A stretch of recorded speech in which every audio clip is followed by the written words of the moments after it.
Hey guys, welcome to episode 7 of the podcast titled The Balcony Scene. The episode is going to talk about and discuss the balcony scene in Romeo and Juliet, which is Act 2, Scene 2 of the play. It's most commonly known as the balcony scene because in many productions, since it was first written, it's included a balcony, though that's not necessarily clear in the text, but that's neither here nor there. It's the part in the play where Juliet says, "O Romeo, Romeo, wherefore art thou Romeo?" And like I say, I'll read a little bit from that and give a bit of analysis. But before I do, I think it's probably best just to explain what's happened in the play up until that point. So the play Romeo and Juliet starts with a chorus coming on stage, and the chorus essentially perform a sonnet that acts as a spoiler to the whole thing. That's where the phrase star-crossed lovers come. Sorry, my hay fever's playing up.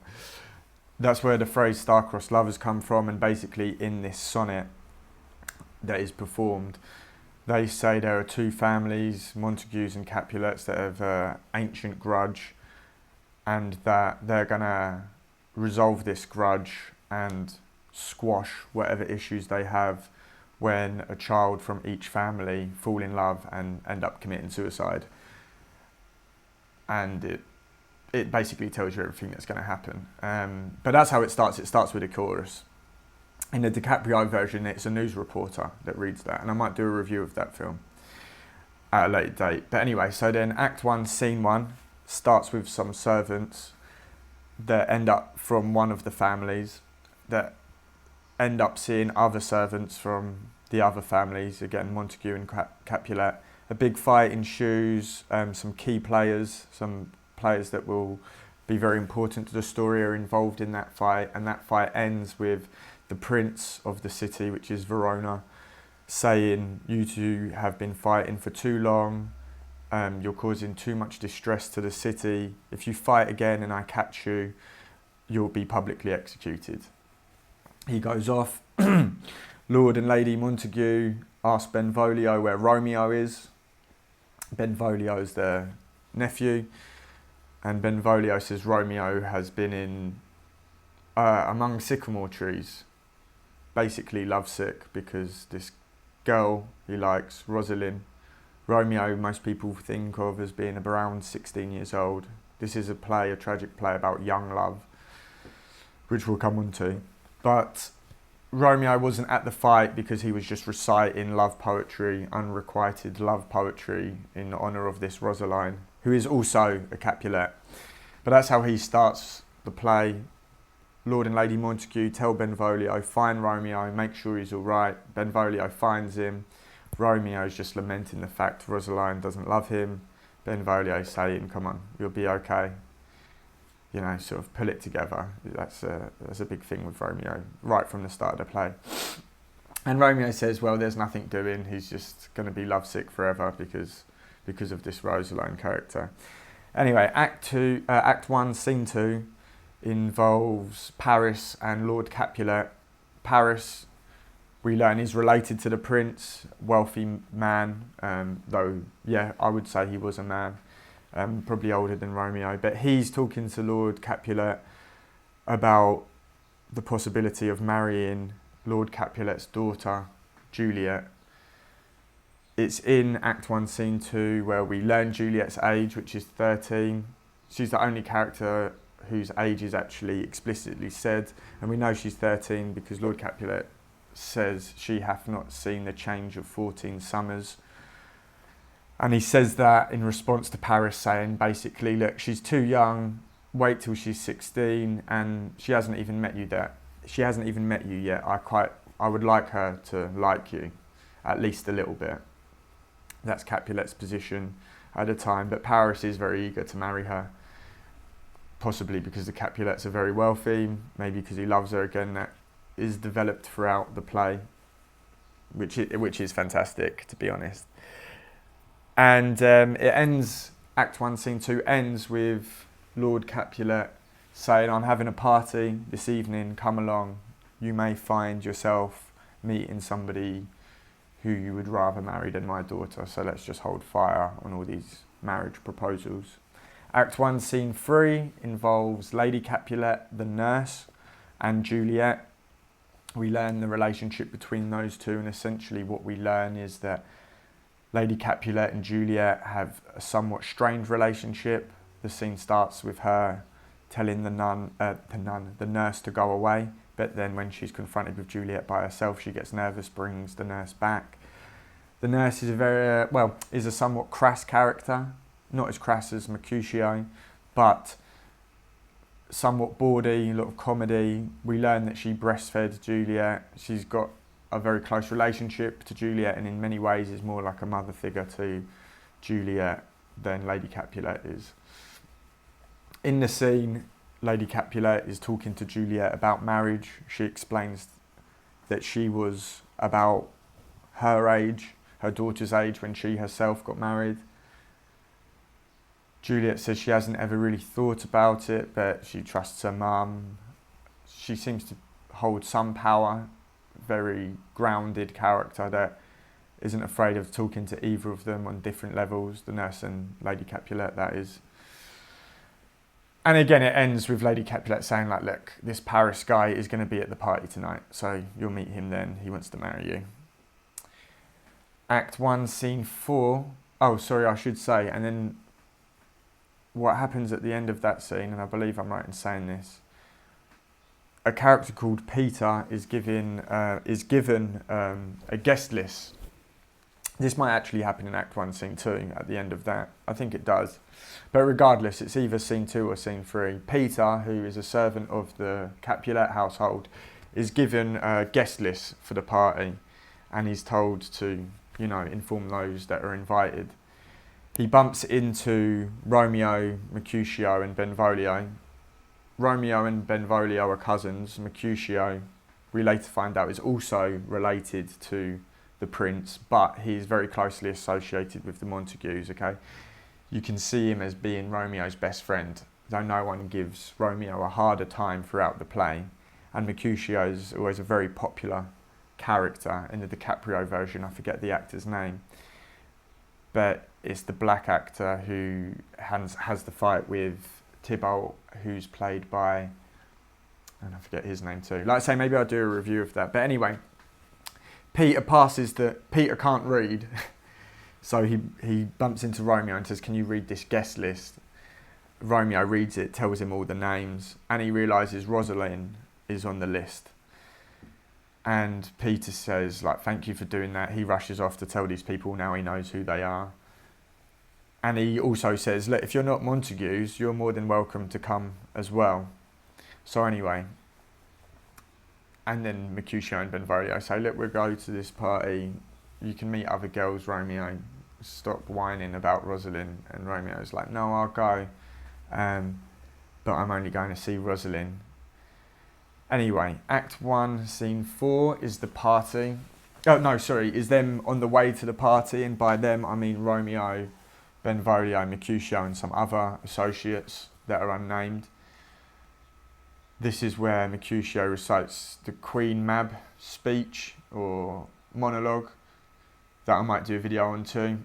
And basically it ends with them about to go to the party, but Romeo has a premonition that this is going to cause his death. A key theme of the play is death.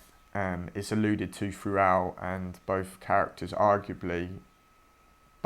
lead characters arguably speak their death into existence. It's made clear in the prologue that they are fated to die, but Romeo does have a premonition of it at the end of Act 1, Scene 4. Act 1, Scene 5, Romeo and Juliet meet, they kiss. The scene ends with them being separated, and they realise who each other are, if that makes sense. They realise that Romeo realises that Juliet's a Capulet, and Juliet realises that Romeo's a Montague, and they're separated. The nurse sees. It's important to know at this point that Tybalt, who is Juliet's cousin, nephew of Lord and Lady Capulet, sees Romeo at the party and he wants to kill him there and then. He's a very fiery character. He's one of the main players in Act 1, Scene 1. He's a very important character to the play and features throughout, plays a very important role. Lord Capulet tells him he can't kill or start any type of fight with Romeo. Tybalt's not happy about this, but Capulet silences him begrudgingly from Tybalt's point of view. So the Act 1 ends. Act 2, Scene 2 starts with Benvolio and Mercutio trying to find Romeo. Well, it starts with Romeo, he then hides behind a bush. This is just outside the Capulet mansion, villa, if you like. And and they can't find him again. Romeo's hiding. He's near them, but he's hiding. And Mercutio starts mocking Romeo again to Benvolio, saying that he's probably just snuck off with Rosalind. Like, he wasn't really in love. He just wanted to spend the night with her.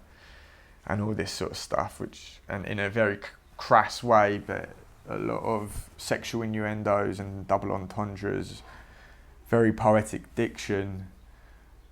Mercutio has, similar to Romeo, but more sophisticated and more playful, perhaps more physical. So, anyway, they leave, and then Act 2, Scene 2 starts. So that took longer than I thought it would, and if you're still listening, God bless you. But now I'm going to read Act 2, Scene 2. Don't worry, I'm not going to read all of it, but I just wanted to get you up to speed so you knew what was going to happen, or what had happened that led to this point. So Act 2, Scene 2, Capulet's orchard. Romeo advances. He jests at scars that never felt a wound, but soft, what light through yonder window breaks? It is the east, and Juliet is the sun. Arise, fair sun, and kill the envious moon, who is already sick and pale with grief, that thou, her maid, art far more fair than she. Be not her maid, since she is envious. Her vestal livery is but sick and green, and none but fools do wear it. Cast it off. Juliet appears aloft as at a window. It is my lady, oh, it is my love. Oh, that she knew she were. She speaks, yet she says nothing. What of that? Her eye discourses, I will answer it. I am too bold, 'tis not me.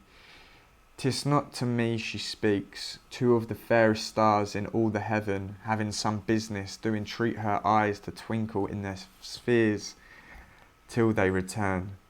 What if her eyes were there, they had in her head? The brightness of her cheek would shame those stars, as daylight doth a lamp. Her eyes in heaven would through the airy region stream so bright, that birds would sing and think it were not night. See how she leans her cheek upon her hand. Oh, that I were a glove upon that hand, that I might touch that cheek. Juliet. Ay me. Romeo, aside. She speaks, oh speak again, bright angel, for thou art as glorious to this night, being over my head, as is a winged messenger of heaven unto the white upturned wondering eyes of mortals that fall back to gaze on him, when he bestrides the lazy puffing clouds and sails upon the bosom of the air. Juliet. O Romeo, Romeo, wherefore art thou Romeo? Deny thy father and refuse thy name, or if thou wilt not, be but sworn my love, and I'll no longer be a Capulet. Romeo, aside. Shall I hear no more, or shall I speak at this? Juliet. 'Tis but thy name that is my enemy. Thou art thyself, though not a Montague. What's Montague? It is nor hand, nor foot, nor arm, nor face, nor any other part belonging to a man. Oh, be some other name. What's in a name? That which we call a rose by any other word would smell as sweet. So Romeo would, were he not Romeo called, retain that dear perfection which he owes without that title. Romeo, doff thy name, and for thy name, which is no part of thee, take all myself. Romeo, I take thee at thy word, call me but love, and I'll be new baptized. Henceforth I never will be Romeo. Juliet. What man art thou thus bescreened in night, so stumblest on my counsel? Romeo. By a name I know not how to tell thee who I am, my dear, dear saint, is hateful to myself, because it is an enemy to thee. Had I it written, I would tear the word. Juliet, my tears have yet not drunk 100 words of thy tongue's uttering, yet I know the sound. Art thou not Romeo, and a Montague? Romeo, neither, fair maid, if either thee dislike. Juliet, how camest thou hither? Tell me, and wherefore? The orchard walls are high and hard to climb, and the place death, considering who thou art, if any of my kinsmen find thee here. Romeo, with love's light wings did I overperch these walls, for stony limits cannot hold love out. And what love can do that dares love attempt, therefore thy kinsmen are no stop to me. Right, I'll leave it there. This video is much longer than I anticipated. However, that's the opening to Act 2, Scene 2.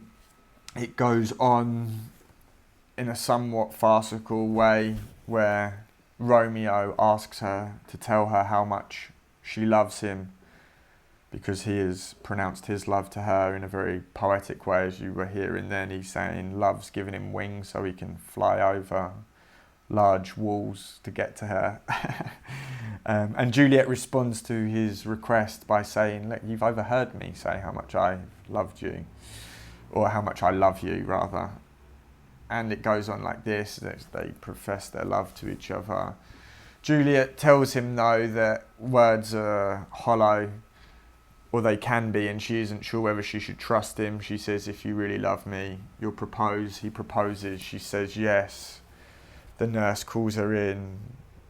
Juliet is still somewhat suspicious, though, elated at the recent engagement. The very recent engagement. She met him that night at the party, kissed him that night. And the scene ends with them making a plan. Juliet says, look, if you're serious, I'll send my nurse to you. You arrange our marriage. And we'll take it from there, basically. Like I say, this play, more than anything, is about young love. Maybe A Midsummer Night's Dream is also... They are sort of seen as sister plays in many regards. But we know that in Romeo and Juliet, the two protagonists are young. They're very rash. They make decisions quickly. They're very emotional, over-dramatic. Especially Romeo. I think Juliet...